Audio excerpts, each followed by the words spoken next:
Hello, today I am going to show you our family's favorite pancake recipe. It took me a long time to find this recipe because when we first got married, I kept trying different recipes, from scratch recipes, and they just never really hit the mark, and they were fine, but they weren't awesome, and this one just knocked it out of the ballpark. My husband loved these. I love these. Our kids love these. I made a few modifications. I originally found this recipe in Bon Appetit magazine, and over the years I've tweaked just one little thing kind of to make it healthier, and I'll show you as we move on some little additions you can make to it in case you want to mix up the type of pancake you're making. So they were originally called Oregon Griddle cakes, in case you wanted to Google that or whatever. It was out of Bon Appetit like eons ago. So all you need is flour. I substitute some flax for some of the flour to make it a little healthier. And by the way, I have done this with 50% whole wheat flour, 50% regular flour. I have used unbleached flour. I have used the white whole wheat flour. So really, as long as if you're using whole wheat, I would say don't go more than 50-50 on that. But what I do is I use about 1/4 cup of the flax, and then I use 1 3/4 cups of flour. But the original recipe was just 2 cups of flour. Then you need to have just 2 teaspoons of sugar, 2 teaspoons of baking powder, 2 cups of milk, 3 eggs, and a stick of butter that's been melted. So I'm going to go melt the butter, and then we will put this together. Oh, the other thing you'll need is either some more butter for when you cook this, or what we like to use now is coconut oil. So this just, oh my gosh, makes it over the top even richer and more delicious. But you could just use Pam, but the original recipe did say to use butter, but like I said, we find this better and it makes them a little more crispy. So I use this kind of a mixer. Honestly, you can use a hand mixer too, but this is just what I have. It's handy and I use it. The only thing I would say is when I use this mixer, I do not mix the dry ingredients together ahead of time to mix them to the liquid, because this does such a good job of mixing it up. I don't bother. But if you are using a hand mixer, I would highly suggest that you first mix all the dry ingredients together in a separate bowl and then add them once you've got your liquids mixed together. So we'll go ahead and start out with our 2 cups of milk. And really, you can use any kind you want. If you're into whole milk or 2%, I happen to use 1%, and it turns out just fine. I was just thinking that my friend was saying another recipe that I should show you guys. I did tell one of my friends I'm doing this. I still haven't told the rest of my family, other than my husband and kids. Nobody else in the whole family knows I have a YouTube channel. But she was saying that I should show you guys how to make a Dutch baby. It is the most impressive big puff-up pancake thing, and they are super easy, but oh my gosh, everybody, first of all, they taste fantastic. They look very stunning. So I will have to definitely make that one for you guys soon. So I'm going to use my 3 eggs. If you have time to bring them to room temperature, do. If you don't, it doesn't really matter that much, but it'll make for a fluffier cake. Just leave my garbage open here. Kind of handy right here. Scout! Oh, that's the dog. Scout, come here. You want to be in the video? I'll show you Scout in case you haven't met him in one of my other videos. Just an egg off my hand. This is Scout, who always visits me whenever I'm doing any cooking on.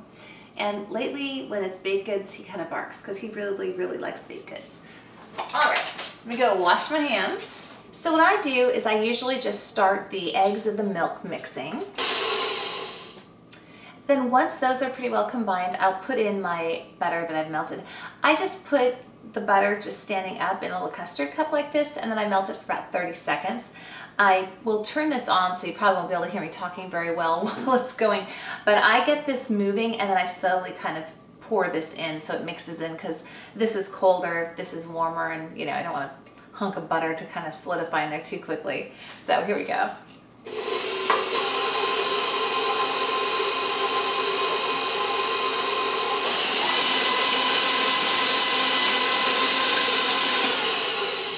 So now my butter and my milk and eggs are all mixed up and ready for the next step. So like I said, if you're doing this with a hand mixer, just really go ahead and put this all together in a separate bowl and then mix this in. But since I'm using this awesome KitchenAid that I love so much, so that was 1/4 cup of flax.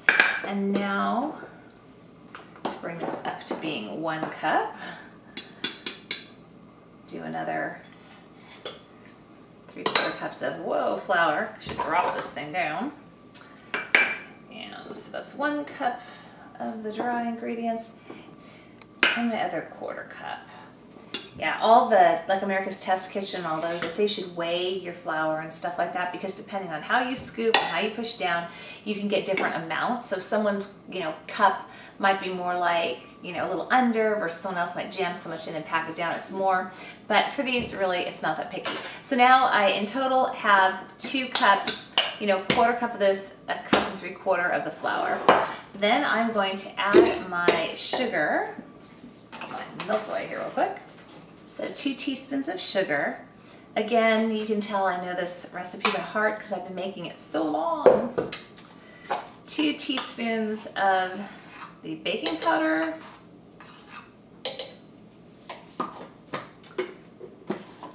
And then 1 teaspoon of the salt.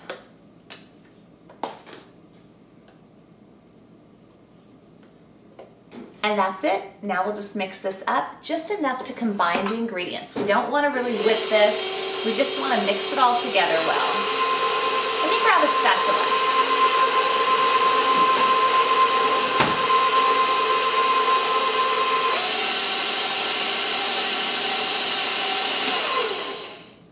Okay, that's probably just about enough.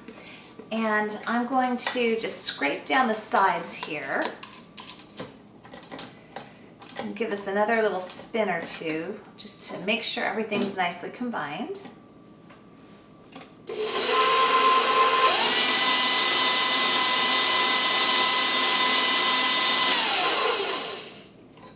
There we go.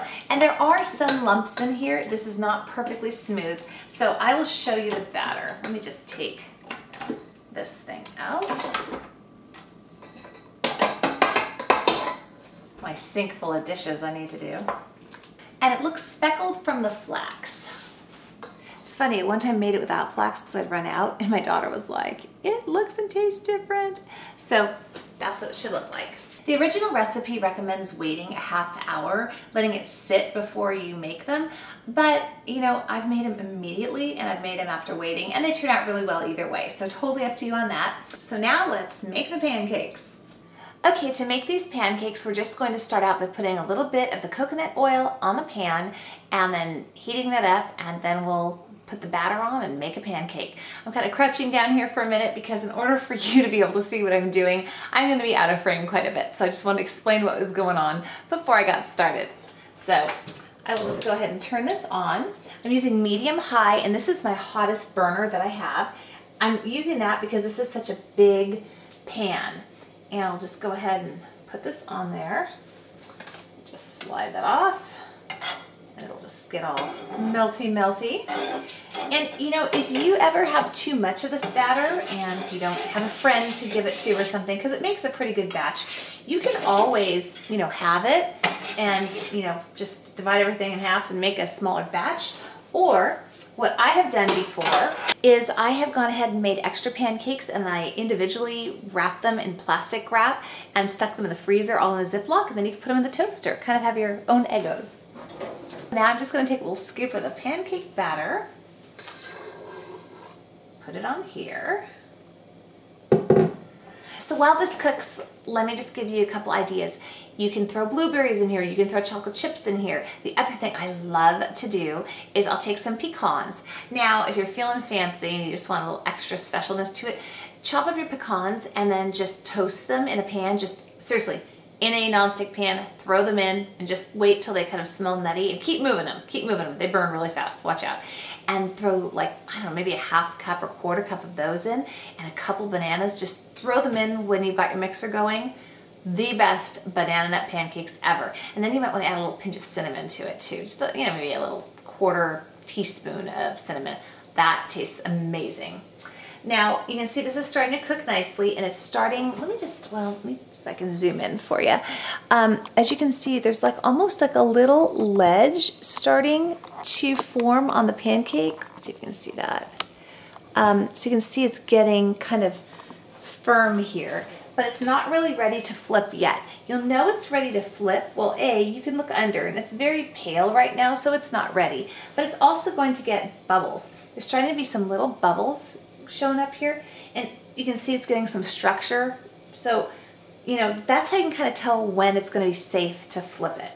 If I have a little saute pan, I can actually do that whoop, flip like they do when they're making an omelet somewhere.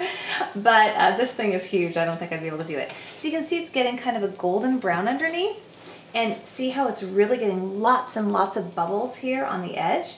So this is telling me I'll be able to flip this now without breaking it and ruining it. So I'm going to go ahead and just carefully slide under and flip.